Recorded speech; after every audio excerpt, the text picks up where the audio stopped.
YouTube's amazing right now. Man, there are YouTube channels that the presentations are wicked better than what you can buy on how to do a thing. They're not always perfect on how to monetize a thing. Influencers are going to continue to be bigger and bigger and bigger because the more selection that you have, the greater decision fatigue becomes. Because decision fatigue's a real thing. And if you look at the music industry, what's happened in the last 20 years in the music industry? Recorded music is fundamentally valueless. But the problem is... Hi, and welcome to another episode of Special Ops Podcast, where we bring actionable steps to direct response marketers. Today, we're joined by the godfather of marketing. Travis and I are fortunate enough to be attending Driven Mastermind, a mastermind that we belong to, that we love. It's obsessed with growth like we are. So we're here in Mexico doing the Driven Diaries. So Perry, you are the godfather of marketing. You're a mentor, you're a friend, you're a father, you're a leader. People call you Uncle Perry. Perry Belcher, you are a force to be reckoned with. And so I am so thrilled that you're here today because... Those are the only nice things you've ever said to me. That is not the only nice thing I've ever said to you. But I'll say hello. Don't worry, it's coming.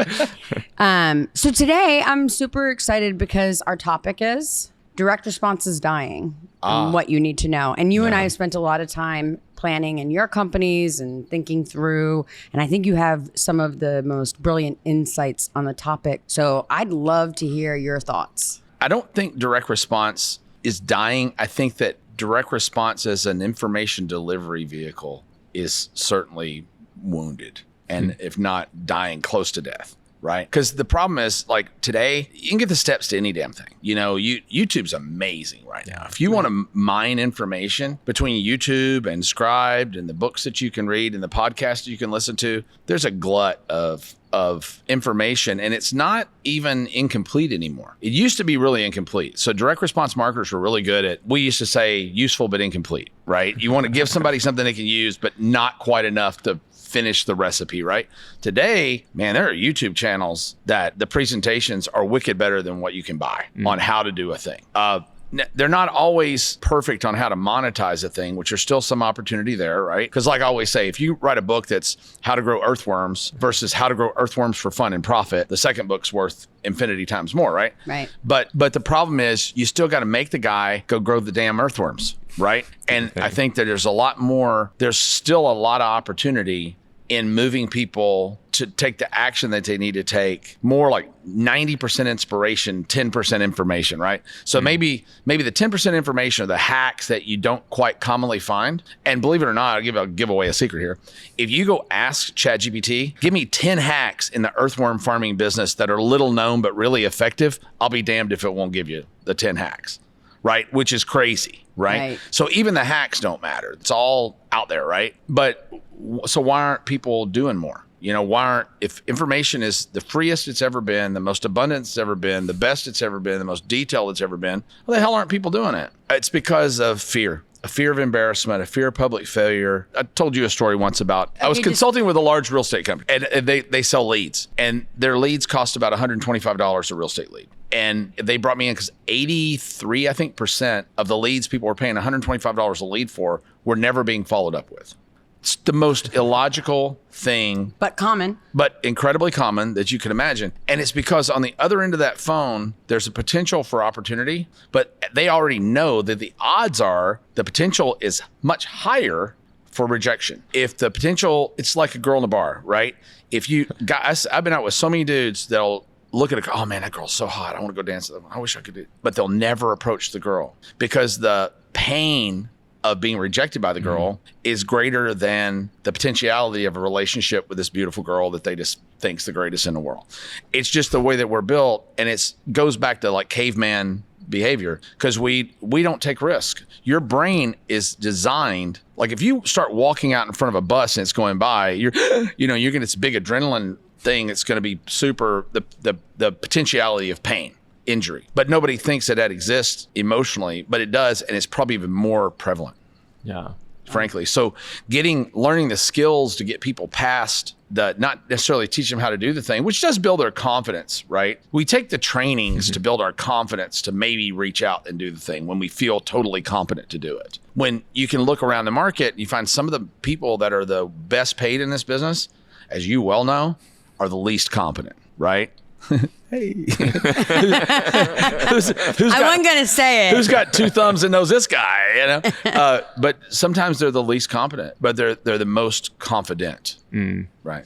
Wow, that's really good. You talk about that idea of being able to distinguish like that confidence and like that mindset, and just getting over that hurdle, that fear. Yeah, and you know, your brain doesn't make any distinction between emotional pain and physical pain. None. And the potentiality of emotional pain is much more common. Yeah. You don't walk in front of a bus every day. Right. You know, but if you're a sales guy on the phone calling people all day long, you know, you're getting your brains beat out. It's a negative, it's like bodybuilders. They amaze me. Somebody was talking about that the other day. This is meatheads. Somebody calls them meatheads. Meatheads make really good business people a lot of times because they're not that smart, you know, but they go to the gym every day and they do something that's absolutely against our human condition. No caveman did push-ups. There was no such thing. They didn't exercise for the benefit of exercising. They did it to live. They reserved, but they not the opposite even.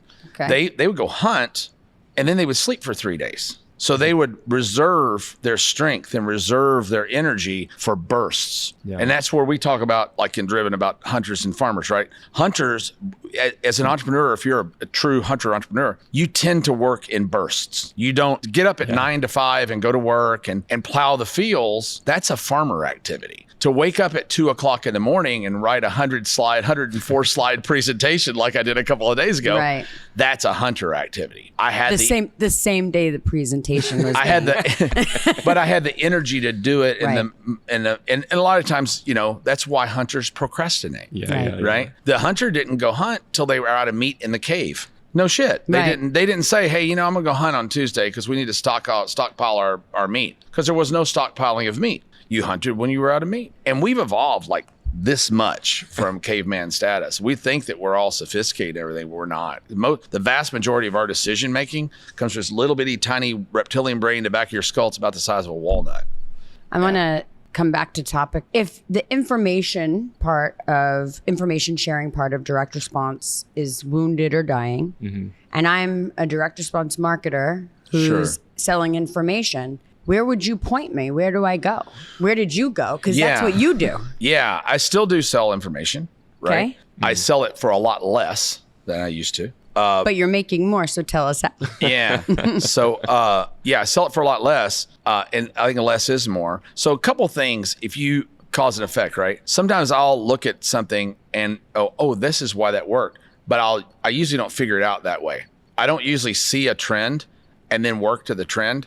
I do something in total experimentation and then attribute it to the trend, right? So like right now, we're doing a lot of like $100 workshops that I used to would have sold for $2,000, $3,000. I do them for $100. I just deliver the snot out of it, right? That'll really only work if the topic either is or appears to be brand new. Does that make sense? Yep. So like if you're talking about AI and robotics and biohacking and things like that people are just discovering, there's still room for education. If you're talking about list building, like I just did a workshop that was sold out on list building, but it wasn't called list building, it was called lead laundering, right? Brilliant. So you have to create a blue ocean and have a different slant and a hook to the thing that they need. You're selling them what they need, right?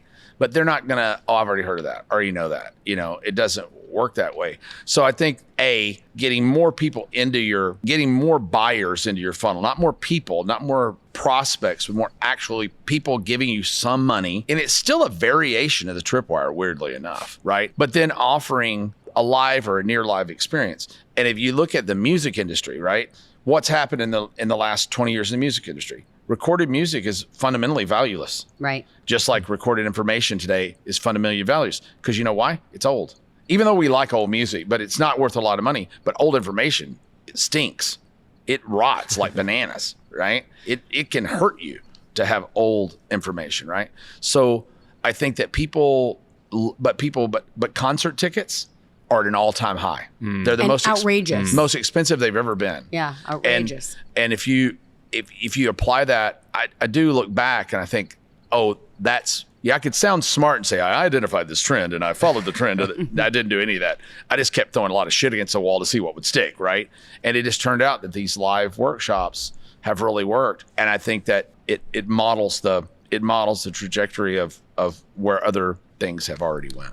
Do you think it's like the experience of it? Because like people want to be participating in an experience, right? Yeah. Not necessarily just buying a product or a service. Yeah. There's a journey that goes along with it. Do you think that's part of it, or do you think I don't have a freaking clue.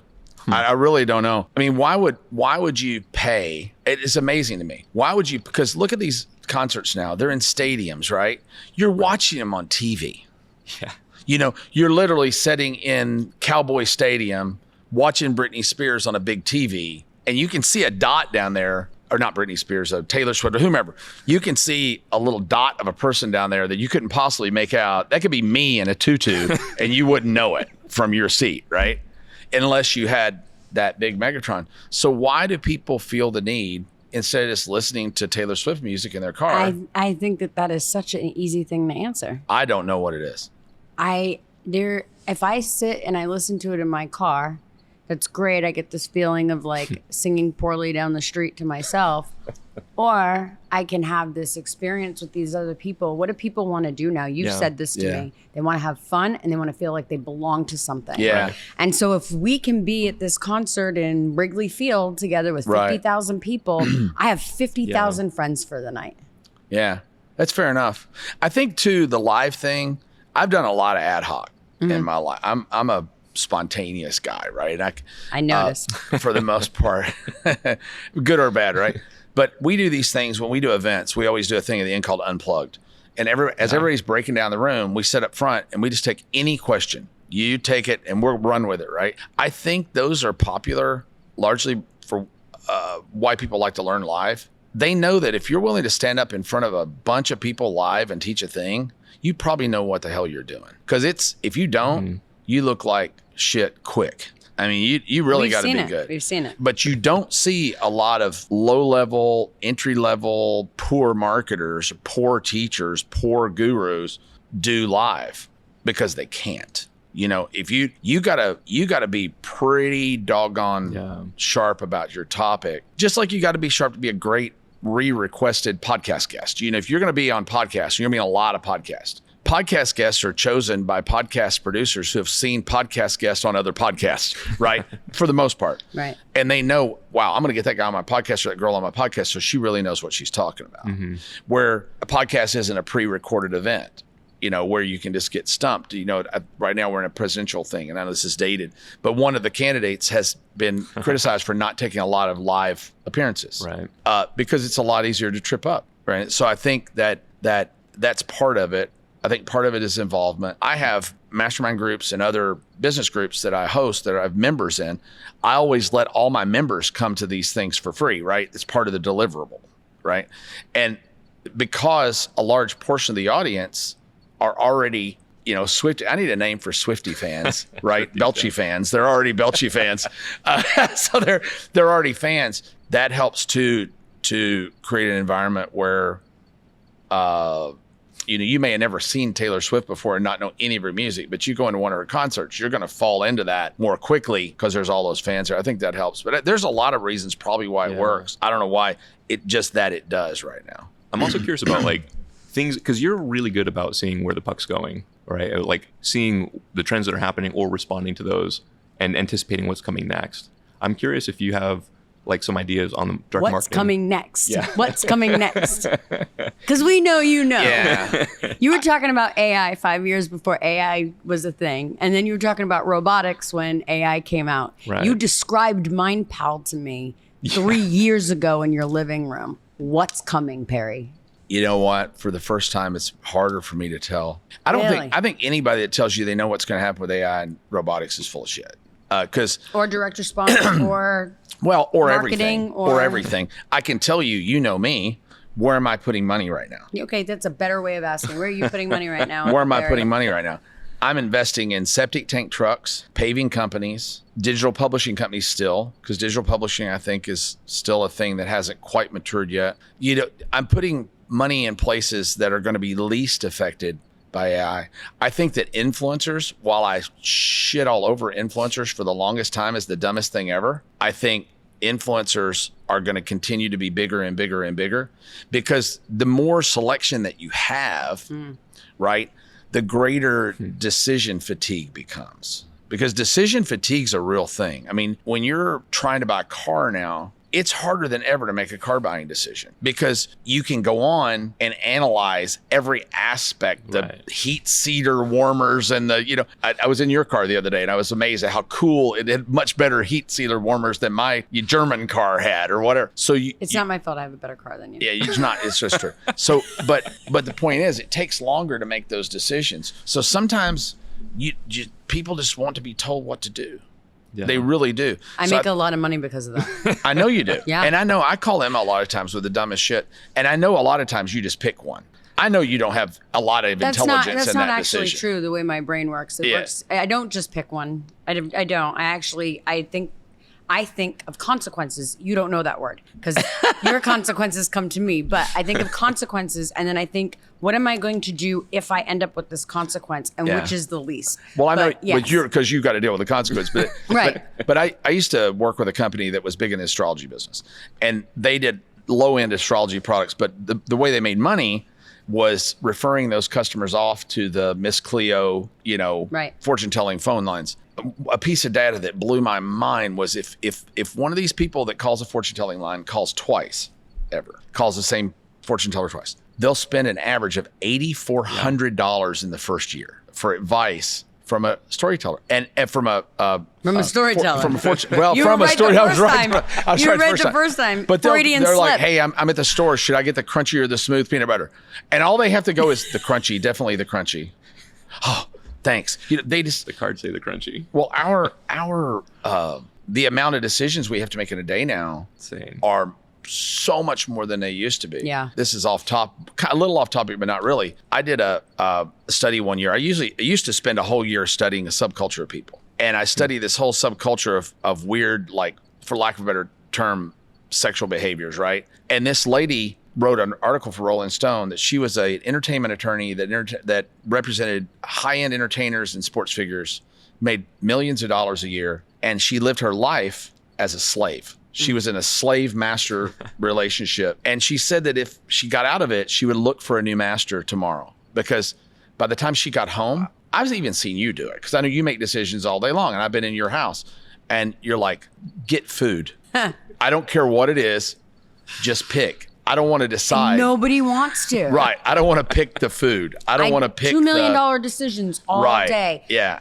Like all day. Yeah. Why am I picking what we're eating? That's why you need to be in a slave-master relationship. That's it. And that was the lesson of the podcast today, folks. Thanks for playing along. But no kid, it's really weird. Like, people just don't want to make decisions. I might conform to that just to not have to pick what's for dinner. Right. What kind of soap should we buy? Right. What kind of floor I'm exactly cleaner the should we same. do? I'm exactly the same way. I hate minuscule decisions. I absolutely detest them. Absolutely. But I'll make all the big ones. Yeah. Comfortably. Yeah. I think helping people to make decisions. Right. Helping them to overcome their fears of rejection and failure. Yeah. I think that's good. I think that's where you're going to see a great breakaway. I think you're going to see like I talked about, the more almost narcissistic, the more charismatic leaders that can really inspire people. You're going to see the gap between them and the information people. The information people are going to largely fall off, or they're going to make a living. And you're going to see, weirdly enough, the Grant Cardones of the world and the Gary V's of the world, and hopefully the me's of the world, break away into a different strata. Yeah. Where because you look now, like Tony Robbins' business, I don't know, is probably doing 100 million or more. Grant's business, he's raised over $1 billion in real estate funds, I think. And you like them or hate them, it doesn't matter. The point is, they're breaking away from the pack. Right. Alex Hormozi's broken away from the pack. You got people that are breaking away from the pack. And I think you're going to see those people consolidate fortunes, right? While everyone else kind of fights over the scraps. And there'll still always be an industry out there. It just won't be, because information, as more people adopt, you only have adoption AI really only has considerable adoption of about 5% of the population that know they're using AI. Right. Maybe 5% of the population. As that hits at around 30%, it'll hit a tipping point. And then you go Perplexity and ask them anything, you know. You had me plan my whole trip. All day long. I didn't have time to plan a trip. Yeah. And you said go to I planned an entire 4-day trip, where we were going, what we were going to see, where to fly in, where to fly out, where to stay, like literally. And that can only have one effect on information. It renders it valueless. You know, just like Spotify rendered record albums or CDs or whatever valueless. It's going to render that stuff valueless. So, but you still go to concerts and you still want to meet Taylor. But look at what's happened though in the concert space. Like I love this guy, Dale Watson, he's a country singer out of Austin. I love him. And we're moving back to Austin right now. So I'm looking at concerts and we're going to go to all these concerts. And that you're never going to go to. No, I will. You're wrong. We'll see. But my friend called me the other night and he said, do you want to go to the Eagles concert? You were much younger back then. You're shut so up. much older now, Perry. We're going to the Eagles. Do you want to go with us? We're going to see the Eagles tonight. I said, I don't know. He said, we got tickets. We got great tickets. They're only $600 each. And I'm like, aren't they dead? You know, and but get this. So the next day, they're your age. My driver, I can't flip her off on camera. So they're driving me. My driver's driving me to the airport at 4:00 in the morning to come here, and he was talking to me. He'd been busy all night running people from the Eagles concert. 18,000 of people paid $600 average a ticket to go see the Eagles. Dale Watson is playing in green for $15. And I would argue that he is, at his state right now, a far superior musician, right?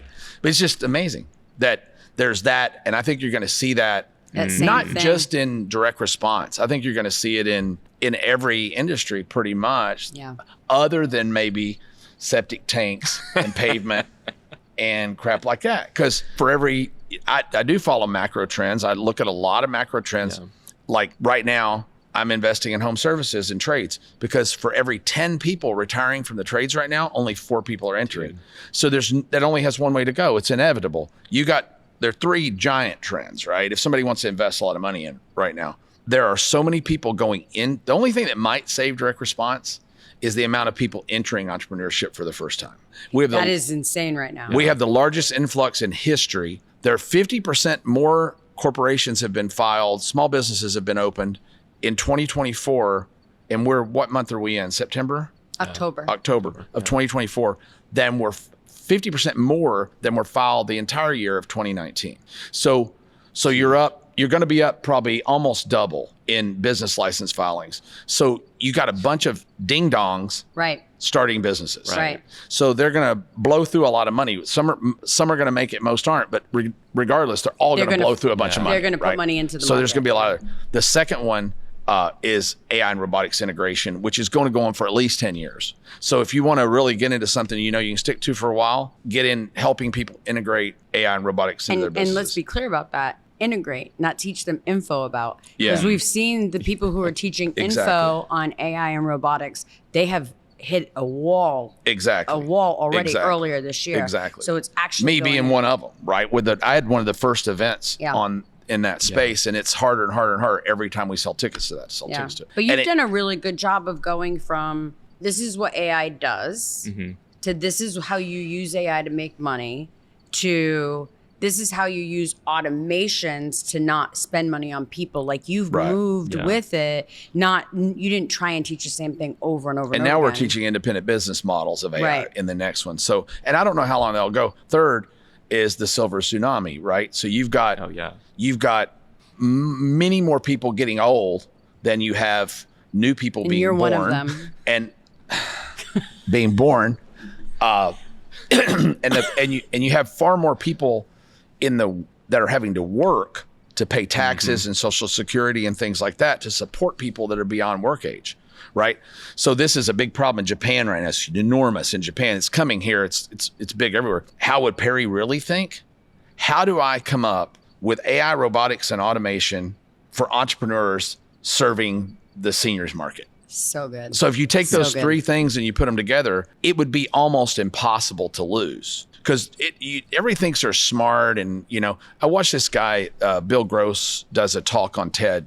He's a venture capitalist that's invested in a bunch of unicorns, but only like 11 unicorns out of 100 and something investments, which, by the way, in Silicon Valley, that's rock star status. right? Because you're usually one unicorn out of 1,000 investments. Right. That's the going, right? He finally figured out later in his career, it wasn't the founder, it wasn't the business model, it wasn't the tech, it wasn't any of those things. It was the timing. If you're riding the wave, you got to work to lose. If you're like when I started when I started the interweb, right? When I started selling things online, it was 1963. I'm just kidding, but it was almost that, right? I just love that what he started with is when I started the interweb. Like no, he when I fucking started built the interweb. when I started selling things, when I started the interweb, Al and I, no, but I started selling on the internet was 1998. Right. Before that, I sold on bulletin board systems that nobody knows what that is, BBSs, right? But I started in 1998. I was dumb as a bag of hammered shit. I can't believe I made any money, but I grew. I think that about you all the time. I grew 1,000%, but I grew 1,000% a year for 3 years. That makes because sense. internet usage was growing 1,000% a year, right? And there were very few people. Yeah. Everything comes down. I'm beginning to understand really late, and I wish I'd understood it sooner. Almost all success comes down to two simple things: supply and demand. When the supply is high and the demand is low, there is money flowing in the streets. When supply is high, I go back to that example that I got from Priestley that in the 1980s, a boob doctor, I knew I'd work boobs into this talk. I knew you would too. A boob doctor in Beverly Hills could make $200,000 a week in 1980s money. Yeah. Right? Yeah. Doing $30,000 boob jobs that cost them $2,000, and they could do 2 or 3 a day. Can you imagine?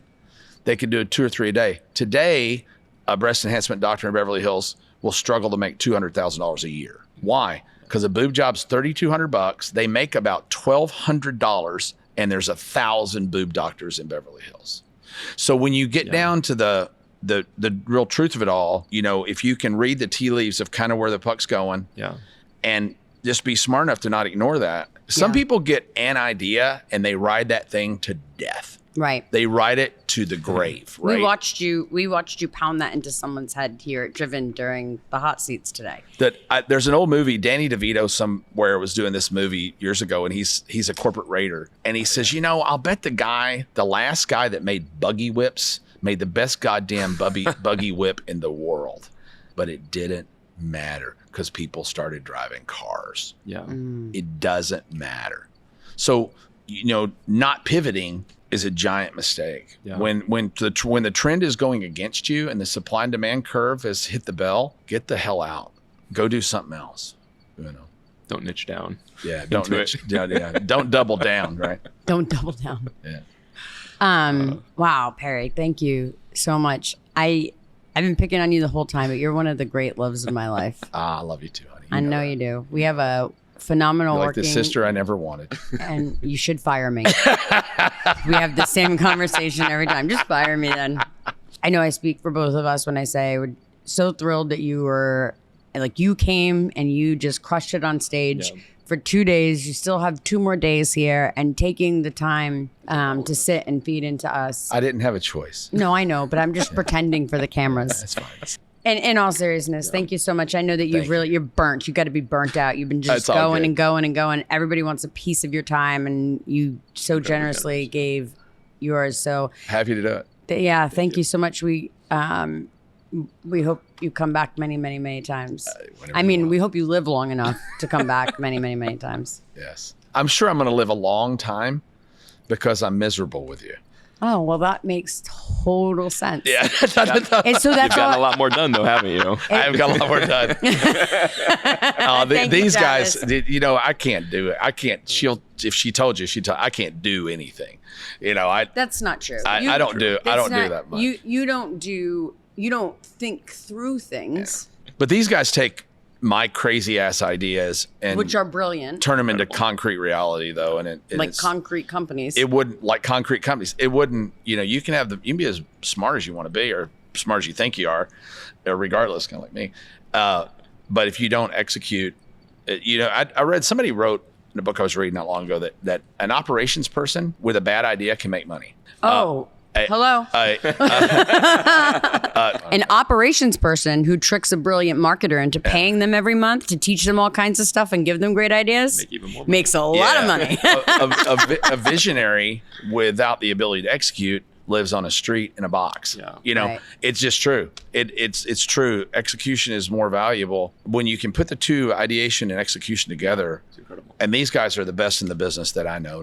Not the commercial for you guys, but you're the best in the business I know at doing that for a lot of visionaries, not just me, because I found you guys by other visionaries going, thank God that I found these guys, because they weren't making anywhere near their potential, for sure.